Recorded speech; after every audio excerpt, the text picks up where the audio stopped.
Good Sec Manny, morning. oo, unahin muna natin itong issue dito po sa EDSA rehabilitation. Nung una, ang sabi niyo po, Yes po. Marso po ang simula nito. Ano pong nangyari? Bakit na-move po ito on April? And may exact date na po ba tayo sa final date ng pagsisimula po ng proyekto?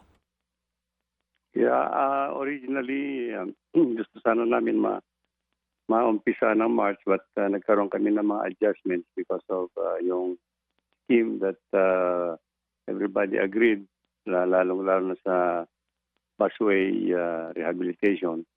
So, inano lang namin sa April yung start ng aming pagkukumpuni sa EDSA. And there are other things that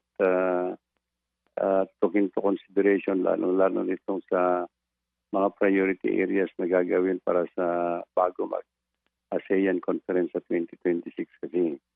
So, ganun po ang nangyari.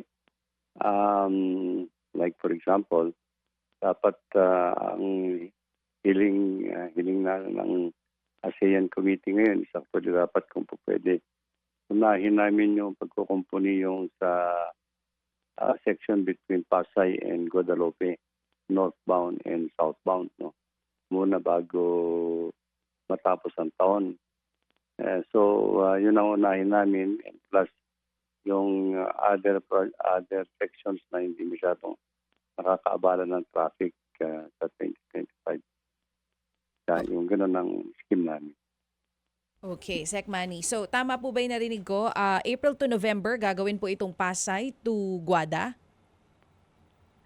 Well, yes, April to November, I think baka hindi naman buong April to November na yan ang gagawin namin.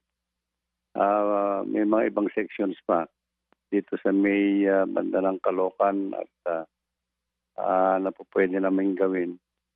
Actually, and then ang sabi nga namin kung po pwede daw na gawin muna namin yung busway southbound lahat from Caloocan all the way to Pasay, sa Pasay up to November this year, no? Para matapos na yung busway southbound.